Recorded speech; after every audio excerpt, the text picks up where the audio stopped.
പുന്നാര മോള, അല്ലാഹുവിന്റെ റസൂലിന്റെ പുന്നാര മോളായ ഫാത്തിമ ബീവി റളിയല്ലാഹു തആല അൻഹാ അവിടുന്ന് വിശന്ന് വലഞ്ഞ് ഹബീബായ റസൂലുള്ളാഹി സ്വല്ലല്ലാഹു അലൈഹി വസല്ലമ തങ്ങളോട് വിഷമം പറയാതിരിക്കുകയാണ്. പുന്നാര അലി ഉണ്ടല്ലോ, അവിടുത്തെ ഭർത്താവ് അലിയാരാണല്ലോ. അല്ലാഹുവിന്റെ റസൂലിന് അല്ലാഹു വഹി അറിയിച്ചു കൊടുത്തില്ലേ, മോള് ഫാത്തിമായ അലിയാരെ കൊണ്ട് മാത്രമേ വിവാഹം ചെയ്യിക്കാവൂ എന്ന് അല്ലാഹു വഹി നൽകിയ അവിടുത്തെ പുന്നാരപ്പെട്ട ഹബീബായ റസൂലുള്ളാഹി സ്വല്ലല്ലാഹു അലൈഹി വസല്ലമ തങ്ങളുടെ മോളെ ഭർത്താവ് അലി ഇബ്നു അബീ ത്വാലിബ് റളിയല്ലാഹു തആല അൻഹു പാവപ്പെട്ടവരാ, വിശപ്പിന്റെ വേദന അനുഭവിച്ചവരാ, അവർ രണ്ടുപേരും വല്ലാതെ പ്രയാസം അനുഭവിച്ചവരാ. അങ്ങനെ അതാ വിശന്ന് വരഞ്ഞ അവസാനം മോള് ഫാത്തിമ ബീവി റളിയല്ലാഹു തആല അൻഹാ അലിയാരോട് എനിക്കാകെയുള്ള സമ്പാദ്യം എന്റെ ഒരു വസ്ത്രമാണ്, ആ വസ്ത്രം കൊണ്ട് ചന്തയിൽ കൊണ്ടുപോയി വിൽക്കാൻ ബഹുമാനപ്പെട്ട ഫാത്തിമ ബീവി റളിയല്ലാഹു തആല അൻഹ പറയുകയാണ്. അത് കൊണ്ടുപോയി വിറ്റപ്പോ വെറും 6 ദിർഹം കിട്ടി. വെറും 6 ദിർഹം.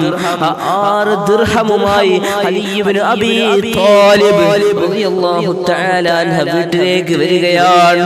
വയിൽ വച്ചതാ ബഹുമാനപ്പെട്ട മുഖറബുൽ അംലാക് മലക്ക് ജിബ്രീൽ അലൈഹിസ്സലാത്തു വസ്സലാം വരികയാണ്.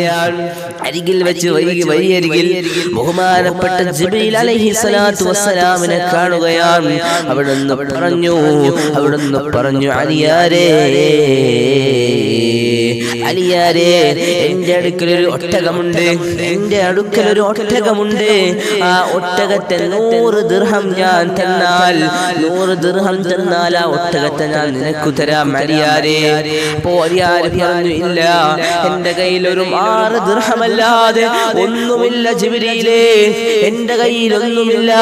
അവിടുന്ന് പറഞ്ഞു, ഇപ്പോൾ പണം തരണമെന്നില്ല, പിന്നീട് തന്നാൽ മതി, നീ ഇപ്പോൾ ഒട്ടകത്തെ കൊണ്ടുപോവുക എന്ന് പറഞ്ഞപ്പോൾ ബഹുമാനപ്പെട്ട ജിബ്രീൽ അലൈഹിസ്സലാത്തു വസ്സലാം ആ ഒട്ടകത്തെ നൽകുകയാണ്. അലിയാർ ആ ഒട്ടകത്തെ വാങ്ങി പോകുമ്പോഴതാ ബഹുമാനപ്പെട്ട മീകായിൽ അലൈഹിസ്സലാത്തു വസ്സലാം മലക്ക് വന്നിട്ട് ജിബ്രീൽ അലൈഹിസ്സലാത്തു വസ്സലാം പോയത് ഉടനെ അതാ വഴിയരികിൽ വെച്ച് മീകായിൽ അലൈഹിസ്സലാത്തു വസ്സലാം കടന്നു വരികയാണ്.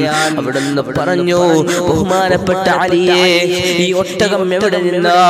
എനിക്ക് വഴിയരികിൽ എന്നും ഒരാൾ തന്നതാ, 100 ദിർഹം തന്ന് 100 ദിർഹം ഇനി കൊടുക്കാനുണ്ട്. അവിടുന്ന് പറഞ്ഞു, ബഹുമാനപ്പെട്ട മീകായിൽ അലൈഹിസ്സലാത്തു വസ്സലാം പറഞ്ഞു, 160 ദിർഹം തരാം, നീ ആ ഒട്ടകത്തെ എനിക്ക് തരുമോ എന്ന് ചോദിച്ചപ്പോൾ അലിയാരതാ ആ ഒട്ടകത്തെ കൊടുക്കുകയാണ്. അങ്ങനെ 160 ദിർഹം കിട്ടി. അലിയാര് തങ്ങളതാ പിന്നീട് നേരത്തെ കണ്ട മനുഷ്യനെ കാണാൻ, അയാളെ കാണാനതാ പിന്നോട്ടോടുകയാണ്. അവസാനം കണ്ടു, അയാളെ 100 ദിർഹം കൊടുത്തു, ബാക്കി 60 ദിർഹമുണ്ട്. ബഹുമാനപ്പെട്ട അലി ഇബ്നു അബീ ത്വാലിബ് റളിയല്ലാഹു തആല അൻഹു വീട്ടിലേക്ക് വന്നിട്ട് ഫാത്തിമ, മോളെ ഫാത്തിമ എന്ന് സന്തോഷത്തോടെ ആനന്ദത്തോടെ സങ്കടങ്ങൾ, വ്യസനങ്ങൾ, വേദനകൾ, സങ്കടങ്ങൾ, നോവുകളെല്ലാം മതി പറഞ്ഞിട്ട് വിളിച്ചിട്ട് പറഞ്ഞു, മോളെ 60 ദിർഹം കിട്ടി. 6 ദിർഹം പോലെ നിന്നെ പടച്ചവൻ 60 ദിർഹം പകരം തന്നു ഫാത്തിമ. ഇതാണ് പടച്ച തമ്പുരാൻ. നഷ്ടപ്പെട്ടാലും പടച്ച തമ്പുരാൻ ആർക്കെങ്കിലും എന്തെങ്കിലും കൊടുക്കണമെന്ന് കരുതിയാൽ പടച്ച തമ്പുരാൻ അതിന് പകരം നൽകും മോളെ, അതിന് പടച്ച തമ്പുരാൻ പകരം നൽകും പെങ്ങളെ.